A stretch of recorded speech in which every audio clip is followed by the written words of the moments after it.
John Machado. Y'all see Michael Parsons' take on Depoy via Bleacher Report, SMH? I did not. What did he say? I don't know. Yeah, I think he's the 2. I think TJ's the 1. He probably said it's him. Yeah.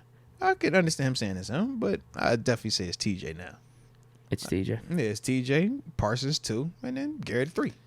Yeah, what else is he supposed to say? But he's wrong. Yeah. It's TJ.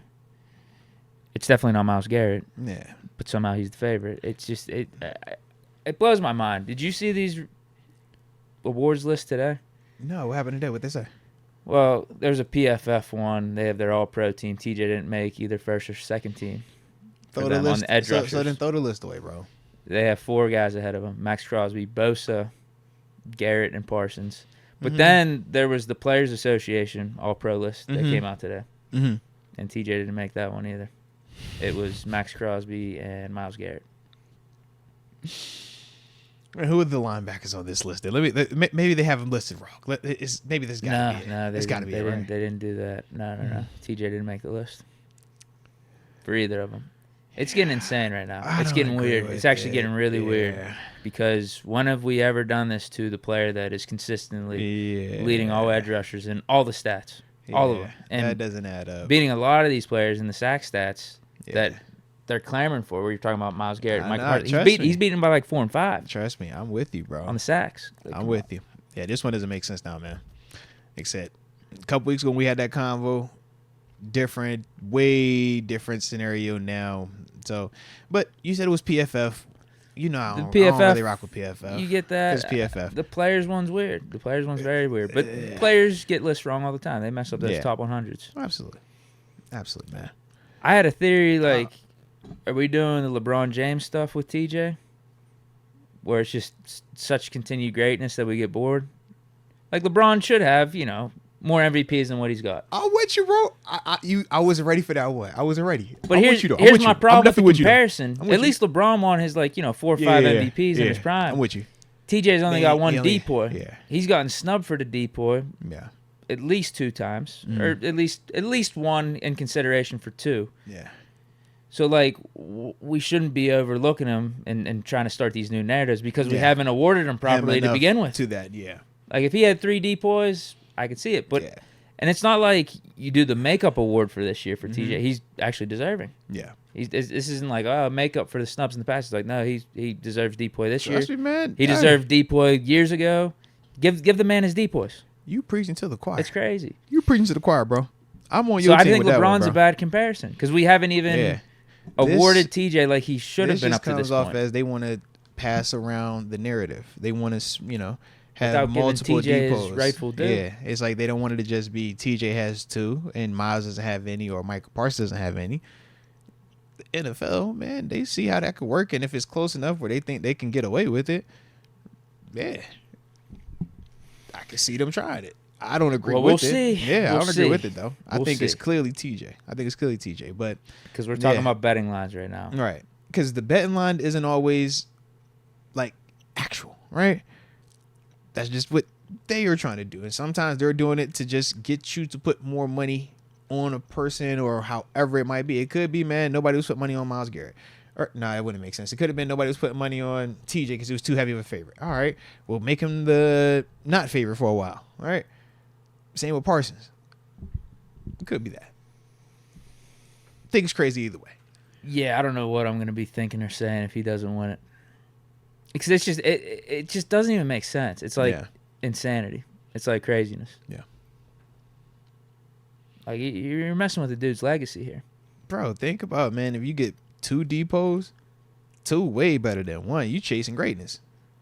And it's arguably should already have 3. But, yeah, that's what you chase. You chasing greatness. But to rob him of another one that he's deserving of just because of this stupid narrative stuff you're talking about, it's like, come on, bro. Like he's head and shoulders the Depoy. It's crazy. Whether we talking short term or even historical stuff this season, he checked all those boxes off. He got the historical finish, the 19 sacks. Outside of his brother JJ, no other player has had 19 plus sacks on multiple seasons. Dudes have done it on once. I mean, you look at Khalil Mack. Khalil got 17 this year. He's the only one that's led the league in 3 different seasons. I know. That's what I'm saying. That's a solo record. So whether we're seeing historical, whether we're seeing records, whether we're seeing this season, he checks all of those boxes. Whether we're talking sacks or whether we're talking full gamut of stats across the board, tackles for loss, forced fumbles, interceptions, turnovers created. I mean, any of those things you're looking at, that's the discussion, right? You got this, I don't want to call it a made up stat, but like I said, I had never heard of pass rush win rate until I guess a year or two ago with the whole PFF thing. So it's still foreign to me, this concept of pass rush win rate when it doesn't pertain to an actual pressure, QB hit, or sack. That's what we deem as a win. TJ get a rack at them all the time, right? So that's why for me, when I said TJ and Micah, I'm like, if it ain't that, like, I don't even see how we even entertaining Myles Garrett to that extent. So that's why I'm like, bro, we on the same page. If he doesn't win, someone needs to look into some conspiracy or something going on behind the scenes here. Yeah, I guess I've never heard of that pass rush. I might have to get on that. I've never heard of that. I reported on the sabotage. Maybe that's my next job. If TJ doesn't win this deep boy, I got to do some deep diving into why he didn't get it. Like, what is going on? There's a conspiracy. Yeah, bro. There's truly some type of anti-biasness towards him and the Steelers. I mean, he checks, like, whatever box you're trying to hold, the competition in. Once again, show me where Myles Garrett is the favorite in any of these. Show me where Parsons is the favorite. Outside of, we'll go talk the pressure, but it's like, bro, we're past that now. This man finished with 19 sacks. We are past all of that, man. Like, that's what I'm trying to figure out. And it's like, you can look at Max Crosby, you can look at Daniel Hunter, in terms of where they finished at sack-wise, Khalil Mack. But then when you start looking at everything else with them stats, it separates it again. So once again, it's like, what criteria are you trying to use to give out this award for Defensive Player of the Year? Because TJ Watt checks all of those boxes, man. And I'm tired of these film internet nerds, PFF nerds that want to act so holier than thou because they do this pass run win rate and all this other BS, like that they have the secret key and like, oh, you guys just don't understand. It's like, no, I know ball. Yeah. Football's been around for a while. You guys are just making up stuff just to make up stuff. Y'all can have them. Y'all can have all them stats, all them little whatever y'all be creating over there. I don't want no parts. Yeah, no one cares. No one actually cares. But you see, I don't get hyped when y'all selling something good about PFF or there's something bad about PFF because this is PFF, man. It doesn't make a lot of sense to me. But I've never been an analytical dude. In fact, I'm anti-analytics. So I get them. They got a part. But this is where that analytics is just too analytical for me.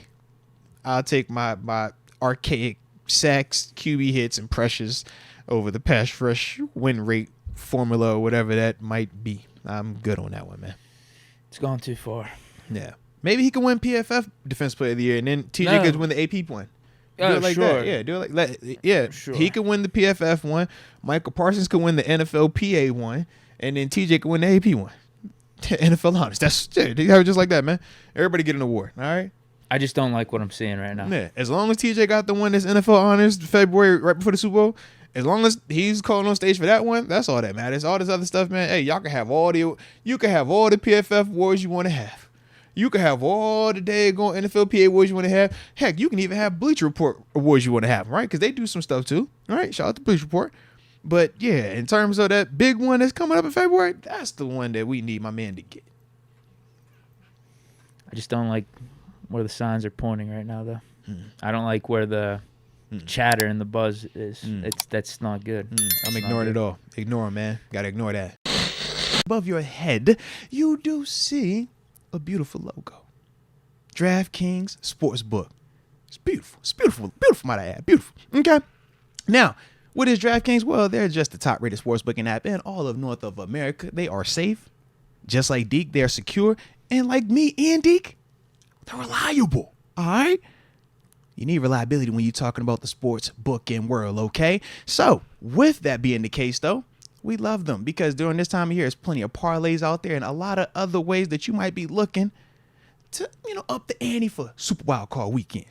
Well, ladies and gents, the best way to do that is to download the DraftKings Sportsbook app. But when you do so, you're going to have to, type in your name. And that's cool when you set all that stuff up. But bump all that. When it's time for that first deposit, when it's time for that first wager, make sure you do one thing.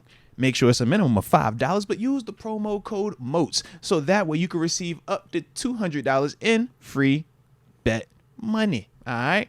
It's a beautiful thing. We call it draft deposit money. All right. So with that being the case, you see the promo code, you see the link, but I also understand, Deke, that at times people struggle. Now, if I'm talking to you or someone you might know that has a gambling problem, needs crisis counseling or even referral services. If you live in New York, you see the number of the text. But for everybody else, the number to dial is 1-800-GAMBLER. I said 1-800-GAMBLER.